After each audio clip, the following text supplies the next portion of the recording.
bombastic side eye, criminal offensive side eye. Tapi bohong.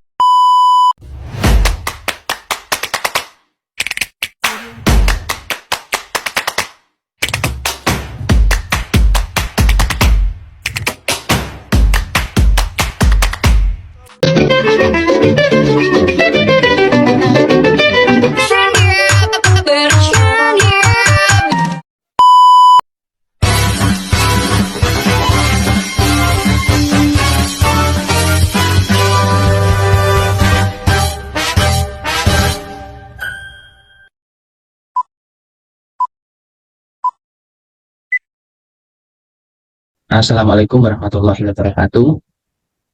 Yang terhormat Ibu Lili Ambarwati selaku dosen pengampu mata kuliah manajemen biaya, teman-teman yang berbahagia dan tak lupa anggota kelompok 2 yang insya Allah ya juga. Yang pertama, marilah kita panjatkan puji syukur kehadirat Tuhan Yang Maha Esa, karena pada kesempatan yang berbahagia ini kita masih diberikan kesempatan untuk saling mengasihi, saling bertemu, saling belajar bersama, sehingga pada kesempatan yang tentunya sangat bahagia ini kita masih diberi waktu untuk melaksanakan kegiatan belajar dengan kondisi yang sehat walafiat. Teman-teman yang berbahagia, di sini kami dari kelompok 2 akan mempresentasikan hasil diskusi kami, yaitu tentang konsep manajemen biaya strategis. Namun sebelumnya tentunya di sini saya akan memperkenalkan anggota kelompok kami yang beranggotakan 5 orang. Untuk anggota kelompok 2, yaitu yang pertama Arsanti Sukmadewi selaku pemateri atau penyampai materi. Yang kedua, Mbak Widya Dwi Putri Astuti selaku pemateri atau penyampai materi. Yang ketiga, Eva Safitri selaku pemateri atau penyampai materi. Yang keempat, Wintan Prastiti selaku pemateri atau penyampai materi. Dan yang terakhir, saya sendiri Jalul Nugroho selaku moderator. Nah, baik. Sebelum dimulai presentasi dan kita belajar bersama, mari kita awali pembelajaran ini dengan berdoa menurut keyakinan dan kepercayaan kita masing-masing. Mari kita awali dengan berdoa. Berdoa dipersilahkan. Terima kasih. Semoga dengan doa yang kita panjatkan tadi dapat menjadikan berkahnya pembelajaran saat ini, dan semoga nantinya apa yang kita harapkan dapat dikabulkan oleh Tuhan Yang Maha Esa, dan pembelajaran saat ini dapat bermanfaat saat ini hingga waktu kemudian. Baik, terima kasih. Bismillahirrahmanirrahim. Kita mulai presentasi pada saat ini dengan memasuki pemaparan materi yang pertama yang akan disampaikan oleh pemateri kita yang pertama, yaitu tentang pengertian. Baik, terima kasih. Saya serahkan kepada pemateri secukupnya. Di sini ada pengertian tentang manajemen biaya strategi atau yang disebut strategi cost management. Nah, di mana manajemen biaya strategi adalah teknik manajemen biaya yang bertujuan mengurangi biaya sambil memperkuat posisi bisnis. Adalah proses menggabungkan struktur pengambilan keputusan dengan informasi biaya untuk memperkuat strategi bisnis secara keseluruhan dan mengukur serta mengolah biaya untuk menyelaraskan hal yang sama dengan strategi bisnis perusahaan. Oke, untuk selanjutnya ada 3 keuntungan manajemen biaya strategis, yaitu yang pertama, mengembangkan kerangka kerja untuk mengkaji alokasi strategis sumber daya di seluruh bisnis berdasarkan pada proses dan kegiatan bisnis inti. Yang kedua, ada meningkatkan pemahaman bisnis tentang pendorong biayanya yang mengarah pada peningkatan artikulasi rencana strategis dalam hal biaya. Yang ketiga, ada memungkinkan bisnis untuk menilai pada tingkat tinggi bagaimana teknik berbasis aktivitas dapat berbeda dalam bisnis untuk meningkatkan proses manajemen biaya. Nah, dan di sini ada komponen manajemen biaya strategis yang disebut 3 key features, yang dimana ada analisa posisi strategi atau yang disebut strategi positioning analysis. Yang kedua, analisa pengemudi atau yang disebut cost driver. Dan yang ketiga, analisis faktor nilai atau value chain analysis. Oke, untuk selanjutnya akan dijelaskan oleh Mbak Eva. Baik, saya akan menjelaskan tentang komponen manajemen biaya strategis atau 3K features yang terdiri dari analisa posisi strategi atau strategi positioning analysis, 2. Analisa pengemudi biaya atau cost driver, 3. Analisis rantai nilai atau value chain analysis. Nah, sekarang saya akan menjelaskan tentang analisa posisi strategi atau strategi positioning analysis. Dalam manajemen biaya, strategi peran analisis biaya berbeda dalam hal bagaimana perusahaan bersaing. Sebuah bisnis bisa bersaing dalam hal memiliki biaya yang lebih rendah yang menggunakan metode kepemimpinan biaya atau dengan menawarkan produk unggulan yang menggunakan diferensiasi produk. 2. Analisa pengemudi biaya atau cost driver. Dalam akuntansi manajemen biaya adalah suatu fungsi, terutama adalah suatu penggerak atau driver, biaya volume dan output. Konsep biaya yang berkaitan dengan volume output memasukkan pemikiran dan tulisan tentang biaya yang terdiri dari 1. Biaya tetap versus biaya variabel, 2. Biaya rata-rata versus biaya marginal, 3. Analisa biaya, volume, laba, 4. Analisa titik impas, 5. Margin kontribusi. Adapun kategori utama penggerak biaya adalah struktural. Setidaknya ada 5 pilihan strategi perusahaan yang berhubungan dengan struktur ekonomi, yaitu 1. Skala, 2. Ruang lingkup, 3. Pengalaman, 4. Teknologi, 5. Kompleksitas. Sedangkan kategori kedua dari cost driver adalah executional driver. Executional driver digunakan untuk menentukan posisi cost atau biaya yang akan merupakan tanda kemampuan perusahaan untuk mewujudkan suksesnya. 3. Analisis rantai nilai atau value chain analysis. Analisa rantai nilai mengidentifikasi hubungan internal dan eksternal yang dihasilkan dalam pencapaian perusahaan, baik kepemimpinan biaya atau strategi diferensiasi. Peran analisis atau analisa rantai nilai dalam analisis strategi cost adalah manajemen biaya strategi yang baik mengharuskan pertimbangan bagian hubungan internal dari nilai rantai di mana perusahaan berpartisipasi. Materi selanjutnya akan dijelaskan oleh Saudari Intan Prastiti. Selanjutnya ada strategi positioning. Yang pertama, cost leadership. Tujuannya adalah memberikan nilai yang sama atau lebih baik kepada pelanggan dengan biaya yang lebih rendah yang ditawarkan pesaing. Kedua, differentiation, sebuah unggulan dengan memberikan sesuatu pada pelanggan yang tidak disediakan oleh pesaing. Ketiga, focusing, yaitu memilih atau menekankan segmen pasar atau pelanggan untuk bersaing. Selanjutnya ada contoh penerapan strategi kompetitif dalam perusahaan di PT AJE Indonesia. PT AJE Indonesia merupakan cabang perusahaan PT AJE Group yang berpusat di Peru. Di Indonesia AJE memiliki 3 pabrik. Pabrik pertama berada di Delta Silicon, 2 Industrial Park, 2 Cikarang, dan pabrik kedua berada di Surabaya, Mojokerto. Sedangkan pabrik ketiga berada di Delta Silicon, 6 Industrial Park dengan nama Mega Factory.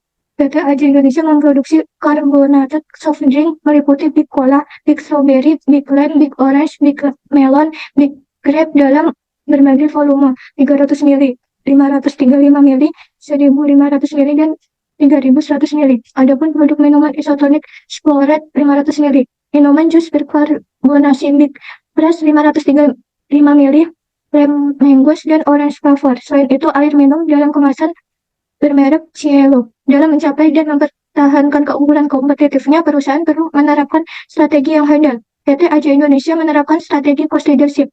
Hal ini dikarenakan AJE menentukan target pasar konsumen kelas menengah dan menengah bawah. Strategi cost leadership dapat tercapai dengan pengendalian biaya yang ketat. Pengendalian biaya pada AJE dilakukan secara efektif dan menyeluruh, bukan hanya meminimalisir biaya produksi, melainkan juga biaya non-produksi. Biaya produksi yang dimaksud adalah biaya bahan baku, biaya tenaga kerja, dan biaya overhead pabrik.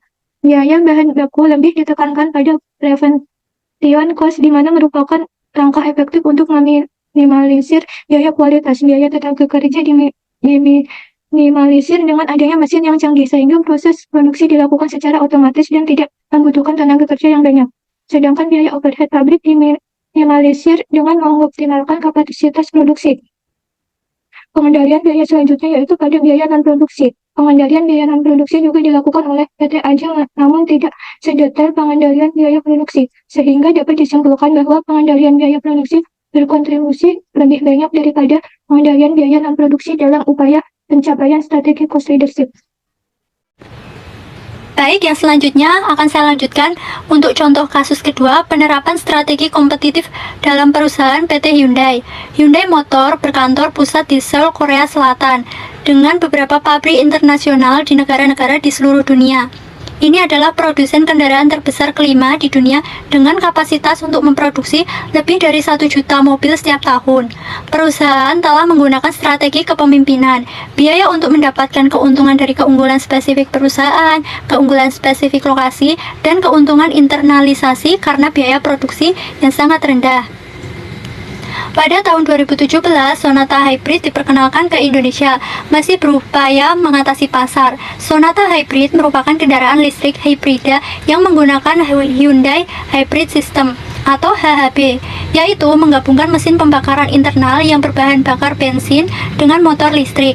Sonata Hybrid sebenarnya dirancang untuk kelas menengah, namun harganya di Indonesia membuatnya menjadi mobil kelas atas. Terlepas dari tingkat efisiensi yang sangat baik, Sonata Hybrid harus bersaing dengan mobil-mobil mewah yang bergengsi. Menghadapi situasi saat ini, sangat penting untuk meningkatkan gaya hidup hijau untuk meningkatkan popularitas dan penjualan hibrida Sonata. Perusahaan telah menembus industri mobil melalui mobil-mobilnya yang berkualitas tinggi dan sangat terjangkau, dan saat ini berada di posisi kedua kehadiran pasar di Indonesia. Untuk mobil hybrid, label harga biaya rendah pada mobilnya dikaitkan dengan memiliki biaya produksi terendah karena perusahaan telah memulai efisiensi di setiap unit produksi sebagai strategi bisnis.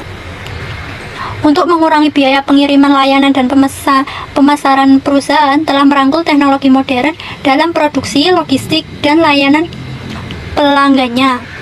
Perusahaan telah menjalin kemitraan dengan agen dealer mobil daripada melibatkan sumber dayanya dalam memperoleh dan menjual kepada pelanggannya di pasar Indonesia.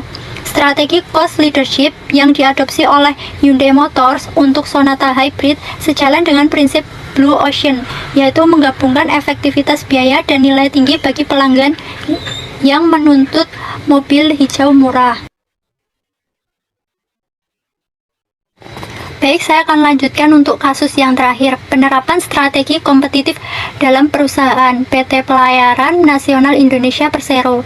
Deregulasi pemerintah di bidang transportasi udara mengakibatkan semakin ketatnya persaingan dalam industri tersebut.